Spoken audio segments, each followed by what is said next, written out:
해군 사관학교 2021학년도 모집 요강의 한 항목이 뜨거운 논란이 되고 있습니다. 탈모인 천만시대의 탈모는 불합격이다? 이게 무슨 얘기일까요? 2021년 해군 사관학교 모집 요강, 탈모증이 전체 면적 30% 이상일 경우 주요 불합격 기준에 포함이 된 것으로 알려졌습니다.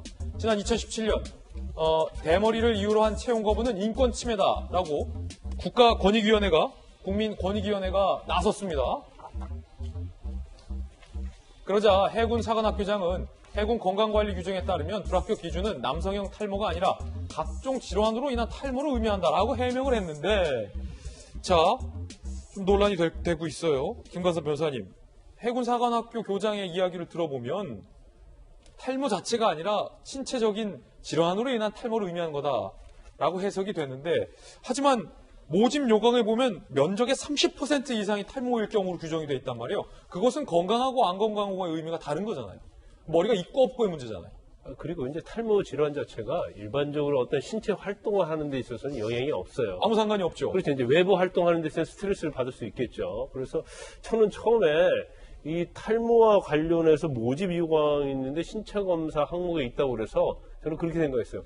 그럼 머리 숱이 없거나 대머리면 해군 활동하는데 지장이 뭐가 있나? 내가 알지 못하는 뭔가 있나? 이런 생각을 했어요. 예. 그래서 해군 활동 잠수복을 입는다랄지 아니면 배에서 활동하는데 머리카락이 굉장히 중요한 모양이다 하면서 자세히 읽어보니까 그게 아니고 결국 그걸 탈모의 어떤 증상이 30% 이상이 되면 사실은 등급을 하위로 매겨서 합격할 수 없도록 한다는 거 아니에요. 황당하네요. 그래서 원래 이제 그 어떤 유전성 탈모랄지 이제 그런 걸 얘기하는 것이 아니고 질환이 있는 경우라 이렇게 얘기를 하고 있어요. 근데 그 탈모 질환은요, 일반적으로 어떤 피부병이나 그런 거 아닌데도 불구하고 우리가 스트레스 받으면 원형 탈모도 일어날 수 있고, 그럼요. 탈모가 굉장히 심하게 일어납니다. 그렇지만 일반적으로 군 생활을 하고 군 활동을 된 지장이 없거든요.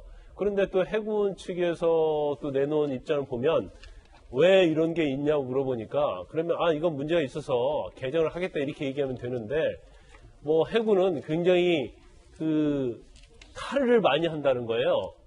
그렇기 때문에 그거 어떤 보고 스트레스를 받을 수 있기 때문에 그런다고 하는데, 육군이나 공군은 탈을 안 합니까? 그러니까요. 그래서 그건 이제 제가 볼 때는 그렇게 정당한 그런 변명은 되지 않는다고 생각하고요.